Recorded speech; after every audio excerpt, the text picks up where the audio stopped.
नमस्कार, मैं चंद्रशेखर जोशी, देवभूमि टुडे में आपका स्वागत है। आज 24 जनवरी को बालिका दिवस है। यूँ तो देश के संविधान और विधान में हर कोई समान है। महिला पुरुष के अधिकारों को लेकर कोई अंतर नहीं है, लेकिन कानून की किताबों में, कायदे कानून में, संविधान में जो है वो समाज में, धरातल में कितना लागू होता है, हम उसको अपने आसपास देखते हैं। खास तौर पर दूरस्थ क्षेत्रों में ये स्थिति ज़्यादा भयावह है। व्यवहार में, समाज में जेंडर इक्वलिटी को लेकर जो ज़मीनी हकीकत है, वो कानून और व्यवहार बहुत भिन्नता है।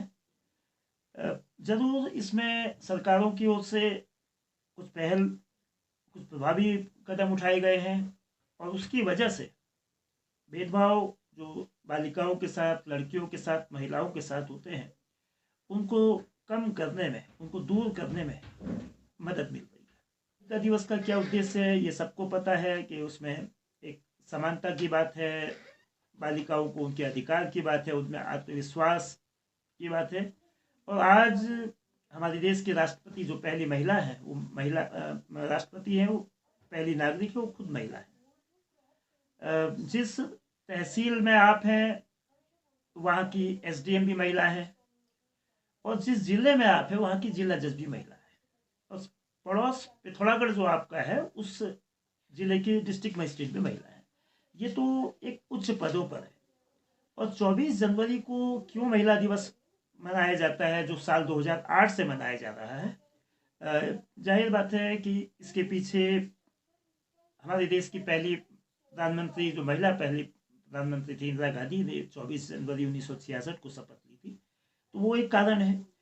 तो अब सवाल यह है कि आप शांभवी जी से हम आज क्यों बात कर रहे हैं। शांभवी मुरारी एक बहुत छोटी उम्र की बालिका है। उम्र उनकी छोटी है, लेकिन काम उनके बड़े हैं। तो सवाल अब यह है कि आपने इस छोटी उम्र में जो कुछ आपने किया है, एक काफ़ी बड़े काम आपने किए हैं। आप अभी मात्र 10वीं में पढ़ाई कर रही हैं। आप संभवतः उत्तराखंड की सबसे कम उम्र की तीलू रौतेली पुरस्कार विजेता बालिका, महिलाओं में जो है, मतलब बालिका है। आपको जो इस साल अप्रैल मई में चुनाव होंगे लोकसभा के, उसका इलेक्शन, लोकसभा इलेक्शन के लिए आइकॉन बनाया गया है, ताकि आप वोटर्स को, यूथ वोटर्स को और बाकी वोटर्स को मोटिवेट कर सके।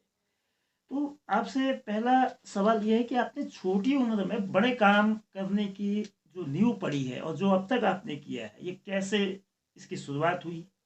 और ये काम जो खेलने की उम्र होती है, जो बाकी चीज़ों की उम्र होती है, तो इसमें समाज के मुद्दों से जुड़ाव कैसे महसूस कर रही?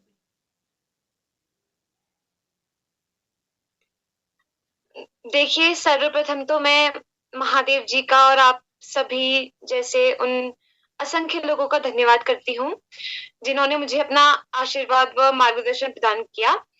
और ये जो छोटे-छोटे कार्य थे, इन सब की शुरुआत मैंने कोरोना महामारी के दौरान हमारे आदरणीय मोदी जी की जो मन की बात कार्यक्रम है, उससे प्रेरणा मानकर करी थी।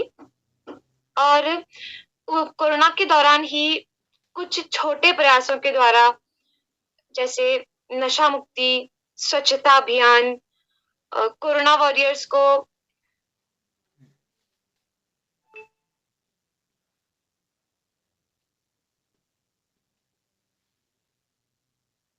हाँ, आपकी आप म्यूट हो गई हैं।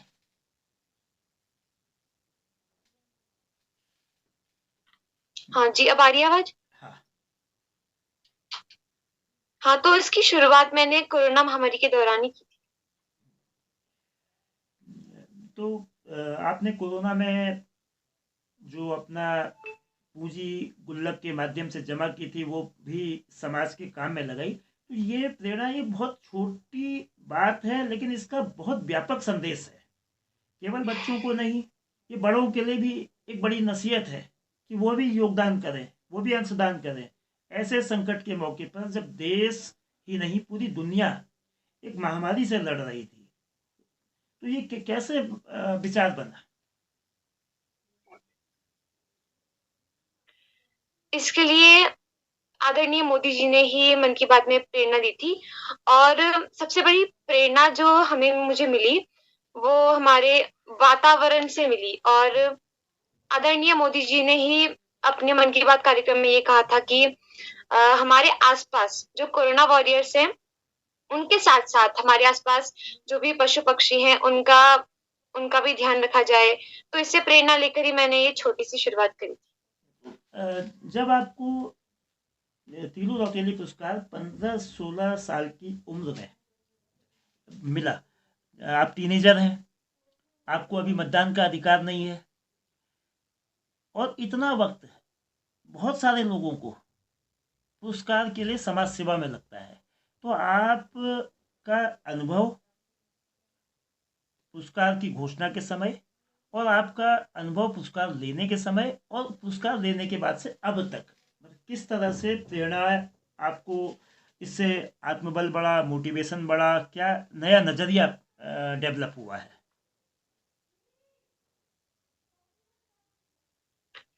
हाँ, तो इसके लिए मैं सबसे पहले तो उत्तराखंड सरकार का ही धन्यवाद करती हूँ, और आप जैसे उन असंख्य लोगों का धन्यवाद करती हूँ जिन्होंने मुझे मार्गदर्शन दिया सोशल मीडिया के माध्यम से, चाहे व्यक्तिगत रूप से, और मुझे अपना आशीर्वाद प्रदान किया। और सरकार का धन्यवाद इसलिए करना चाहती हूँ क्योंकि उन्होंने मेरे इतने छोटे से प्रयास को इतने बड़े सम्मान के योग्य समझा। और इसके लिए मुख्यतः मैं अपने माता पिता का धन्यवाद करना चाहती हूँ, अपने परिवारजनों और अपने गुरुजनों का धन्यवाद करती हूँ कि उन्होंने मुझे इन सब चीजों की प्रेरणा दी। और फिलहाल तो मैं 10वीं कक्षा में हूँ, तो इस बार 10th है, तो बोर्ड है, तो आजकल थोड़ा कम समय मिल रहा है, लेकिन मैं अपनी तरफ से पूरी कोशिश कर रही हूँ, जहां तक भी मुझसे हो पाता है समाज सेवा करने का वहां तक मैं करती हूँ। लेकिन आजकल थोड़ा समय की कमी है, तो शायद कुछ चीजें तो छूटी जा रही हैं। चूंकि आपने बताया कि बोर्ड परीक्षा है और सीबीएसई की परीक्षा पहले है, सीबीएसई हो या उत्तराखंड बोर्ड हो, इस लेकिन अब आप परीक्षा जो कर रही हैं उसकी तैयारी का क्या तरीका है? क्योंकि पहाड़ों में जाड़ों की छुट्टियां 25 दिसंबर के बाद से पड़ती हैं और 31 जनवरी तक पड़ती है, और उसके बाद संभवतः फरवरी के 3rd वीक से एग्ज़ाम शुरू हो जाएंगे। तो किस तरह की तैयारी इसमें मतलब सिर्फ घर में पढ़ाई कर रही हैं या पढ़ने का कितने घंटे रोज पढ़ रही हैं?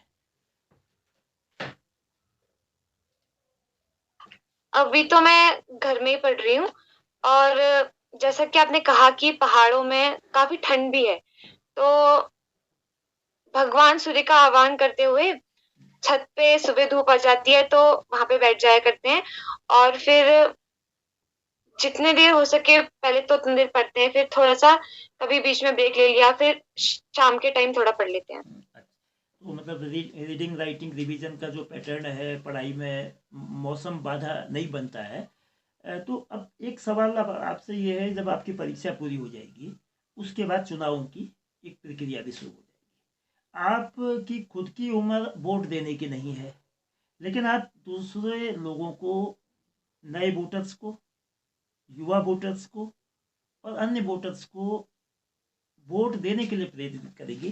तो किस तरह से वो प्रेरणा देंगी, और क्या आपके मतलब अनुभव हो सकता है आपने अपने स्कूल कॉलेज स्कूल में जो छात्र इस तरह की छात्र सभाएं होती हैं उनमें जरूरी प्रक्रिया, लोकतांत्रिक प्रक्रिया की होगी, तो यहाँ पर कैसे करेंगे जब आप एक लोकसभा के इलेक्शन आइकॉन के रूप में? देखिए, इलेक्शन कमीशन ने, स्टेट इलेक्शन कमीशन ने मुझे ये जिम्मेदारी सौंपी है इतनी कम उम्र में, तो मैं उनका भी धन्यवाद करती हूँ। और जैसा कि आपने कहा, मुझे वोट देने का अधिकार तो नहीं है, लेकिन मैं उन युवाओं से अनुरोध करना चाहती हूँ जिनकी भी उम्र 1 जनवरी को 18 वर्ष पूर्ण हो गई है या फिर होने वाली है, तो वो सभी अपने नजदीकी बीएलओ या निर्वाचन कार्यालय से संपर्क करा के मतदाता सूची में अपना नाम अंकित कराएं और लोकतंत्र के इस महापर्व में वो प्रतिभाग करें। और मेरी अहम भूमिका इसमें संकल्प दिलाने की ही है। जो मैं युवाओं से संकल्प दिलवाऊंगी कि उनको प्रेरित करूंगी आने वाले समय में कि वो ज्यादा से ज्यादा वोट दें, बिना किसी प्रेशर में आके वो अपना मतदान दें। और उनसे मैं ये चाहूंगी कि वो अपने जैसे और युवाओं को प्रेरित करें इस लोकतंत्र के इस महापर्व में। आप बहुत छोटा मतलब अनुभव होगा, लेकिन ये लगता है जो आपने देखा होगा कि चुनावों में धन शक्ति का उपयोग होता है, दूसरे प्रभावों का उपयोग होता है, तो वो दुरुपयोग है, misuse of money and power. तो इससे ये जो लोकतांत्रिक प्रक्रिया है, चुनाव की प्रक्रिया है, चुनाव चूंकि लोकतंत्र का तीर्थ होता है और प्रोसेस को गवर्नमेंट बनाने की प्रक्रिया यहीं से शुरू होती है, तो ये कितनी गंभीर समस्या है। हाँ, आपने बिल्कुल सही कहा। जो धन शक्ति का उपयोग किया जाता है हमारे इलेक्शंस में, तो मेनली जो एक चीज है वो यही है। इसी चीज को जागरूक करने की आवश्यकता है लोगों को कि आप वोट को ऐसे खरीद नहीं, मतलब लोग आजकल जो कर रहे हैं वो तो अलग बात है, लेकिन जो पढ़ा लिखा होगा, जो समझदार होगा, उसे तो ये पता ही होगा। लेकिन जो एक तरीके से जो नहीं उतना पढ़ पाए हैं, उन लोगों को इसमें सबसे ज्यादा जागरूक करने की आवश्यकता है कि वो बिना इस प्रेशर में आके अपना मतदान दें। तो आपकी नज़र में बालिकाओं के, महिलाओं के कौन से मुद्दे सबसे महत्वपूर्ण हैं?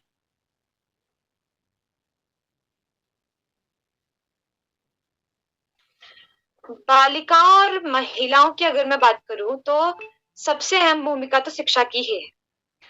अगर हमारी समाज की बालिकाएं और हमारे समाज की महिलाएं सबसे ज्यादा शिक्षित होंगी तो हमारे समाज का जो विकास है वो सर्वोत्तम होगा। और बालिकाओं और महिलाओं को तो हमारे पुराणों में भी सर्वप्रथम ही श्रेणी में रखा गया है। जैसा कि तुलसीदास जी ने भी रामचरितमानस की शुरुआत करी है, भवानी शंकरो वंदे श्रद्धा विश्वास रूपिणे। उन्होंने रामचरितमानस की शुरुआत भी एक महिला सशक्ति से ही करी।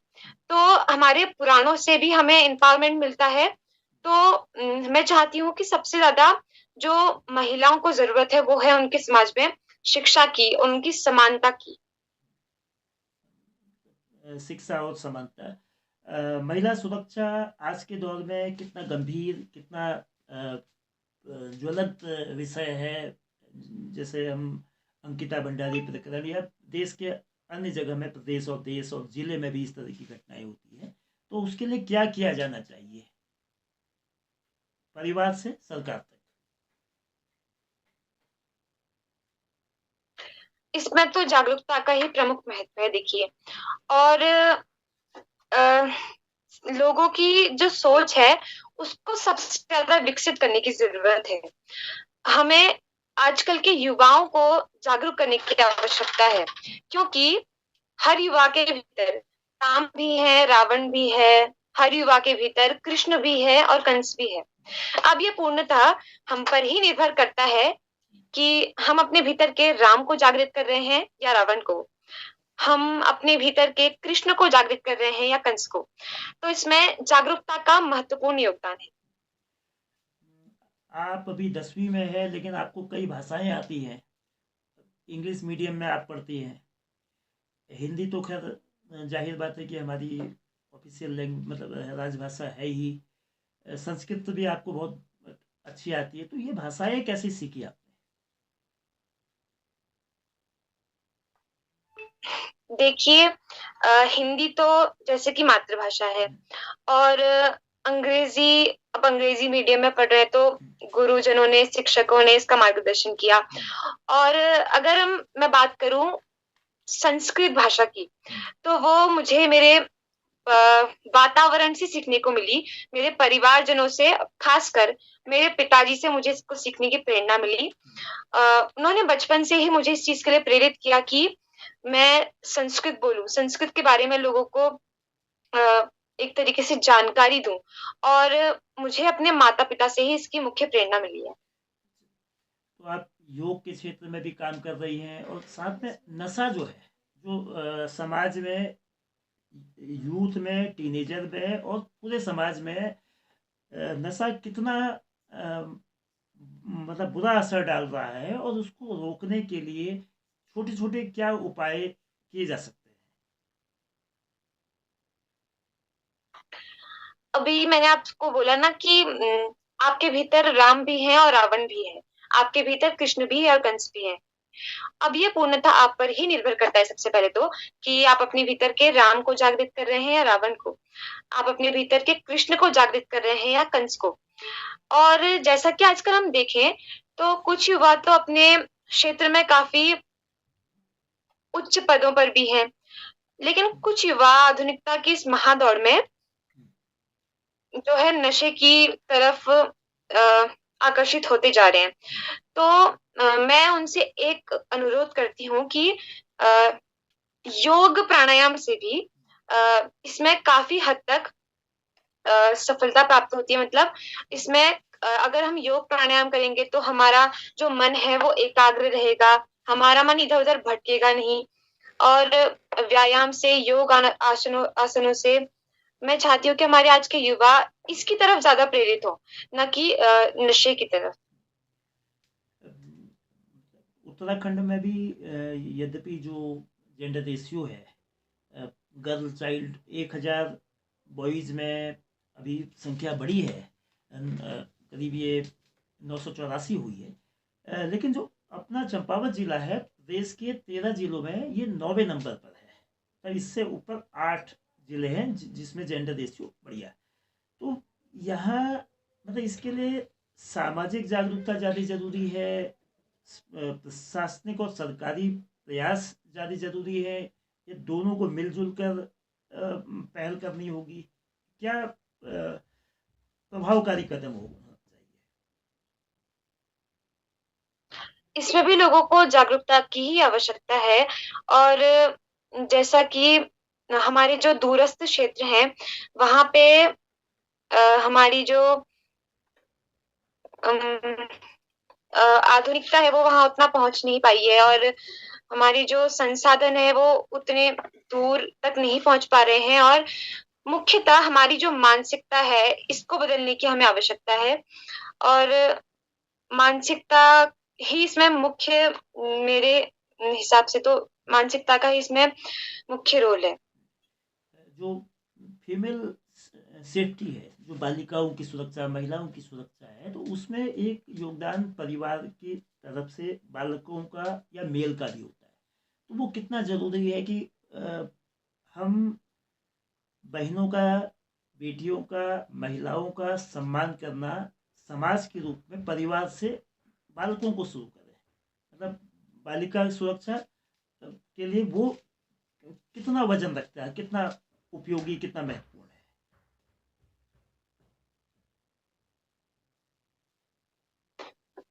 इसमें भी मुख्य खेल तो मानसिकता का ही है।